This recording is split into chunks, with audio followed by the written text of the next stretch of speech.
Good, y'all. Welcome back to my channel. Y'all know it's been a minute, but your girl been busy. But check this out. I'm back with another reaction video. As you can tell by the title, I ain't gonna hold y'all too much longer. But before y'all watch the video, make sure y'all hit that like button, subscribe, comment, share, and we finna get into the video. Let's go.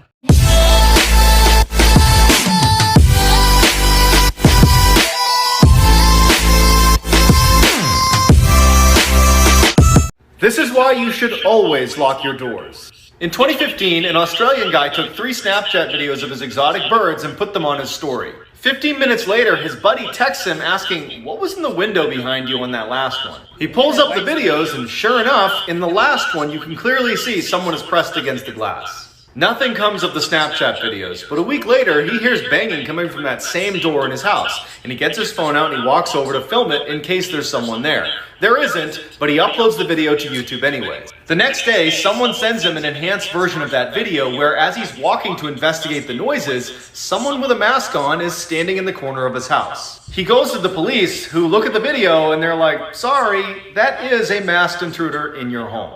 So if you value your life, go follow this Australian." They look real, don't it? Some creative people out here.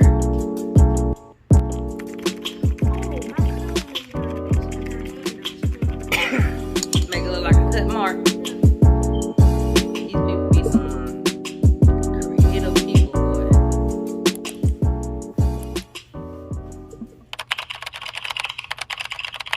I wasn't gonna do my makeup, but my skin kind of looks like shit, so let's do makeup in a story time. When I was 16, I started dating this 23-year-old guy.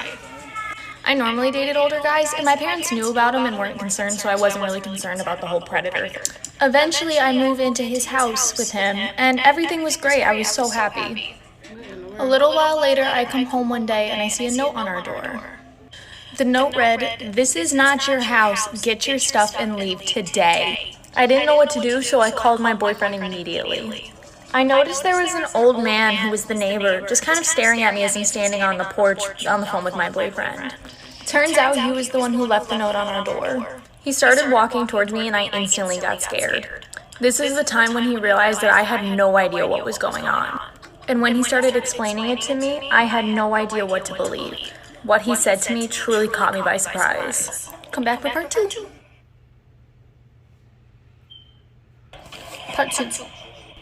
The man came over to me and basically explained that this wasn't my boyfriend's house.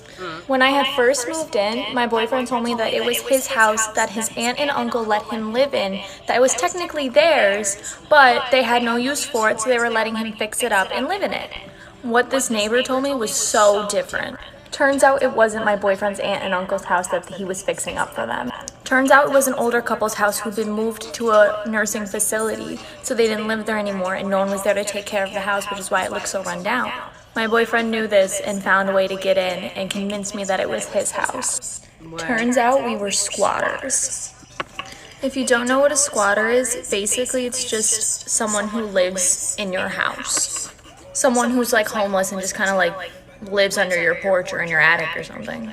Someone who lives in a house that they don't actually own. Come back for part 3, there's even more. Man, that's crazy. Part 3. So basically at this point we end up grabbing all of our stuff and we move into my parents' house. One night my friends invited me to a party and my boyfriend decided to stay at my parents' house and I went out to this party. Well, eventually at some point during the party, the cops end up getting called. So I call my boyfriend to come and pick me up because I'm drunk. And a girl answers the phone. And little did I know, this man had a whole secret family behind my back. He had a whole child with a girl that he had been on and off with for probably about 4 years at this point. And while I was at this party, he was with her and their son. So at this point, I call my friend to come and pick me up from the party and take me home. I recruit my friends to help me when I get home to kick him out of the house. It wasn't a big deal to me that he had a kid. It was a big deal to me that he was still with the baby mom and didn't tell me. Come back for part 4, it gets even crazier. That's wow. Alright, y'all. Part 4. So my friends and I get back to my house and we get up to my room and we start clearing out all of his stuff into trash bags. I'm cleaning out the top drawer of the dresser when I move some of his stuff and I find 4 loaded heroin syringes. I'm so shocked and so disgusted and taken aback. I never knew this man struggled with drug addiction. And to bring it into my house and hide it and not tell me is where I drew the line. I was planning on just keeping his stuff and letting him come and pick it up decently. But after finding the drugs, I wouldn't let him. I put all of his stuff at the end of the driveway and I told him he could pick it up whenever he wanted, but it looked like it was gonna rain. He came and got his stuff and I didn't hear from him for a couple weeks. But after him and his baby mom fell apart, he hit me up again. And me being the dumb 16-year-old, I went back. One more part, I swear, and then we're done. Y'all had to remove him because of the story. So I end up taking him back like an idiot. And he asked me to come over to a friend's house where he's staying. So I go over and I notice immediately something's off. Turns out, he's high. And this was the first and only time he's ever hit me. I wanted to leave because I was scared and I was uncomfortable. I didn't know what he was gonna do when he was under the influence, but he didn't want me to leave. He said he was in the midst of like a panic attack or something and he needed me to ground him. We got in a huge disagreement and that's when he did it. This is what I left with. Some more minor details went down after that, but I haven't talked to him since. Please understand that if you're 16 years old and a guy who's in his mid-20s is interested in you, it's not because you're mature. It's because he's either a pedophile or he knows he can manipulate you and use you. Be safe and be kind. Know your worth. Exactly. That's crazy. I was at Walgreens, and there was this woman who refused to wear a mask, even though it's mandatory in my county right now. And she was being super rude to the employee there, saying, I don't need to wear one, this is my America's free.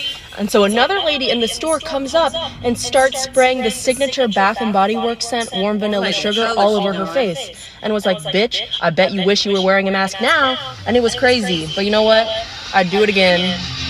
So you guys asked for story times while I do my makeup, and so here it is. Disclaimer, I don't want to argue, so I'm turning off the comments on this video. So I was raised in a pretty conservative household, but we never really talked politics. So as I got older, I had the opportunity to have my own beliefs. I personally am very liberal. And there was one time I was at my dad's house, and his neighbor and one of his neighbor's friends came over, and they were talking about how they know a reformed Nazi, I guess. I was like, how are you a reformed Nazi? And he was like, well, he has a tattoo of a swastika, but he's no longer a Nazi. He didn't know he was. We argued and my dad brought up Trump. My dad goes, he's not a great man, but at least he does what he says. I said, you know, like you mean molest women. And my father has the audacity to say, well, everyone does it. You heard it here first, folks. This is why we say kill all men.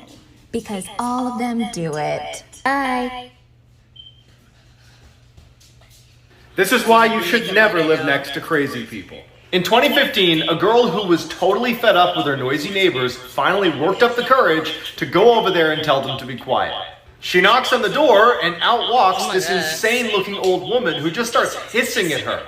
And she doesn't stop hissing at her until the girl finally just leaves. Oh my goodness. She considers calling the police, but ultimately just goes back to her room and goes to bed. But she wakes up a couple hours later when she hears that same hissing sound. Her first thought is there's no way this can be my neighbor, because she had her door locked. But then she notices there's a big lump right next to her in her bed, and she reaches over to check who it is. Her crazy neighbor leaps out of bed and runs into the That closet. must be a filter. It gotta be a filter.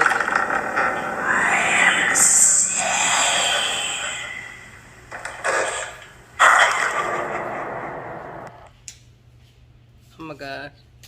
That was hard. This is why you should always look under the toilet seat before you sit down. In 2003, over a 5-day period in London, 3 women showed up to hospitals with the same mysterious symptoms. They say they woke up with these horrible bite marks on the backs of their legs, and then while they're at the hospital, they become paralyzed and die. Despite their similar symptoms, the women had nothing in common except that they had recently been to the same pub. Authorities immediately shut it down and do a thorough search inside of the pub, but can't find anything deadly, until one of the detectives goes to use the pub's bathroom. As he's about to sit down, he thinks he sees something moving in the toilet, so he gives it a little kick. Hiding in the toilet was one of the world's largest and most poisonous spiders, the Brazilian wandering spider, and now they needed to catch it. Hard.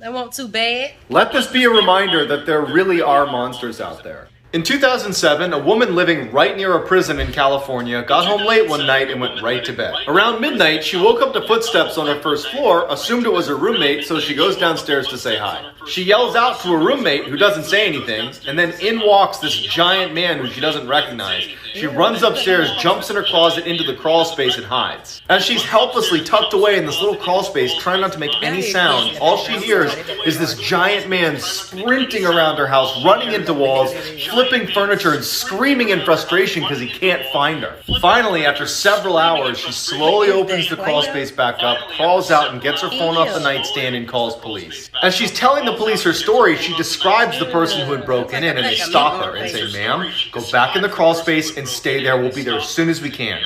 It turned out a 6'11" convicted murderer had escaped the prison and was still on the loose. 6'11" convicted murderer had escaped the prison and was still on the loose. Be careful what you put in your body.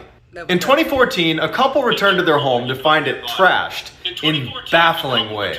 There was lotion all over the door handles, all of their shoes had had their soles ripped off of them, and someone had dumped an entire can of paint all over the toilet.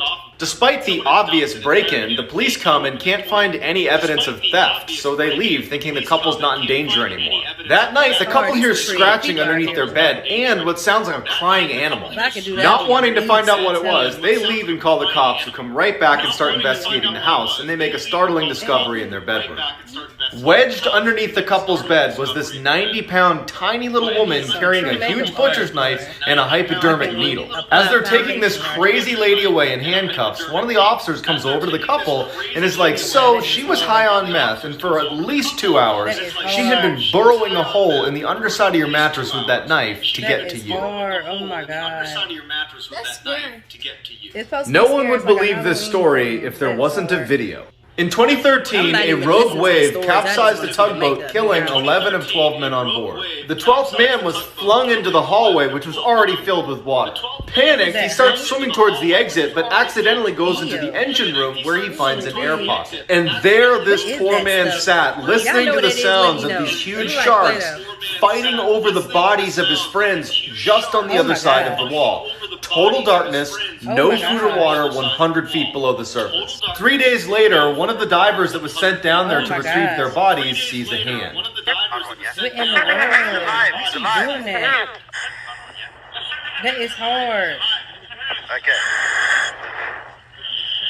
That's how they be making the characters look like in movies. Harrison O'Keene survived the ordeal and plans on writing a book. Harrison O'Keene survived the ordeal and plans. When you think you're seeing the ghost or something, be careful. Ever wonder what would happen if you stopped sleeping?